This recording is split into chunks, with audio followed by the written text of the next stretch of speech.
Assalamualaikum warahmatullahi wabarakatuh. Perkenalkan, nama saya Alful Hilal, kelas TIB, ingin mengerjakan UAS filsafat dengan mempresentasikannya. Yang pertama, apa ciri utama yang membedakan filsafat barat modern dengan filsafat abad pertengahan dan klasik? Jawabnya, filsafat abad pertengahan berpusat pada teologi dan upaya mendamaikan iman dan rasio. Sedangkan filsafat klasik lebih berorientasi pada kosmologi dan metafisika. Filsafat modern menekan rasionalisme, individualisme, dan kritik terhadap otoritas agama serta tradisi, dengan pendekatan lebih ilmiah dan berpusat pada manusia. Soal yang kedua, filsafat barat modern diawali dari munculnya pemikiran René Descartes yang mengadakan kritik terhadap metafisika. Mengapa?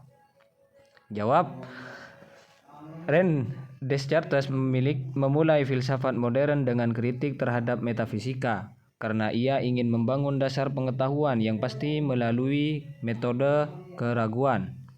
Ia percaya bahwa mereka banyak keyakinan sebelumnya didasarkan pada otoritas dan tradisi, sehingga diperlukan pendekatan baru yang berbasis pada rasio dan kepastian, seperti cogito ergo sum atau aku berpikir maka aku ada. Yang ketiga, jelaskan bagaimana metode positifisme dan dialektis dalam memperoleh pengetahuan. Yang pertama, jawabnya adalah positivisme. Positivisme menekankan pada observasi dan pengalaman empiris untuk mendapatkan fakta objektif, hanya menerima kebenaran yang dapat dibuktikan melalui metode ilmiah. Dan yang kedua, dialektika. Dialektika itu menggunakan proses tesis, antitesis, dan sintesis untuk mencapai pemahaman yang lebih tinggi. Sering digunakan dalam analisis sosial dan filsafat Hegel serta Marx.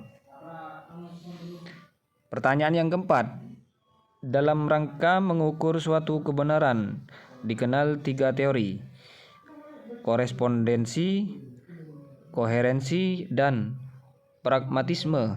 Jelaskan apa yang dimaksud ketiga ini.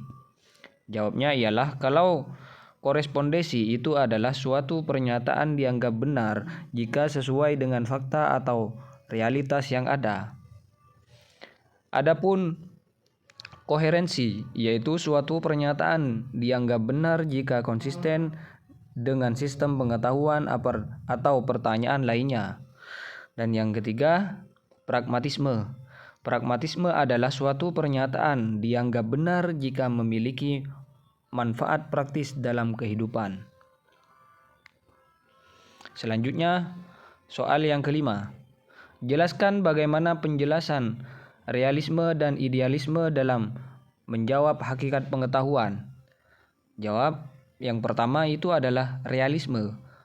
Realisme adalah pengetahuan diperoleh melalui realitas objektif di luar pikiran manusia. Realitas ada terlepas dari resepsi kita. Adapun idealisme ialah pengetahuan hasil konstruksi pikiran. Realitas bergantung pada resepsi dan ide. Itu yang dimaksud realisme dan idealisme. Selanjutnya, soal yang keenam. Dalam kajian ontologi dikenal aliran materialisme, idealisme, dualisme, dan pluralisme. Jelaskan masing-masing paham tersebut. Materialisme adalah segala sesuatu yang ada adalah materi. Tidak ada yang eksis di luar materialitas. Yang kedua, idealisme. Realitas pada dasarnya adalah mental atau spiritual. Materi hanya manifestasi dari ide. Adapun yang terakhir yaitu dualisme. Dualisme adalah realitas terdiri dari dua substansi, yaitu materi dan roh dalam kurung atau pikiran. Sedangkan pluralisme realitas terdiri dari banyak substansi atau prinsip, tidak hanya satu atau dua. Soal yang ketujuh, jelaskan argumen materialisme dan idealisme dalam menjelaskan realitas yang sejati. Adapun materialisme yaitu realitas sejati adalah materi yang dapat diamati dan diukur. Semua fenomena termasuk kesadaran dijelaskan melalui interaksi materi. Adapun idealisme adalah realitas sejati adalah ide atau kesadaran.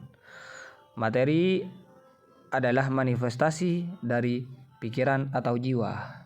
Dan soal yang ke-8, jelaskan alasan empirisme menyatakan bahwa sumber pengetahuan yang bisa dipercaya adalah indera, bukan akal. Dan bagaimana kedudukan akal menurut empirisme?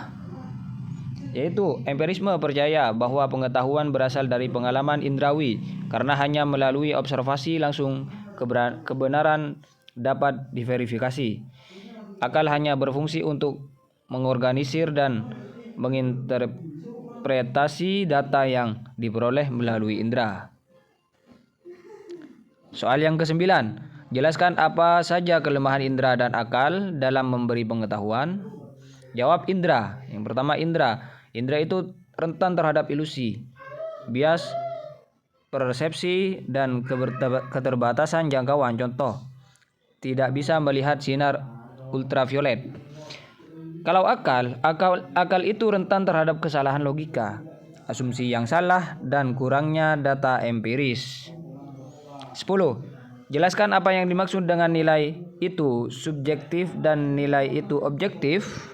Jawab, kalau nilai subjektif ditentukan oleh persepsi, emosi, atau dapat individu, misalnya rasa keindahan atau kesukaan.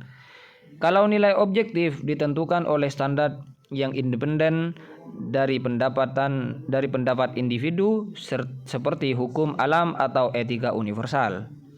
Sekian dari saya, kurang lebihnya mohon maaf. Wabillahi taufiq wal hidayah. Assalamualaikum warahmatullahi wabarakatuh.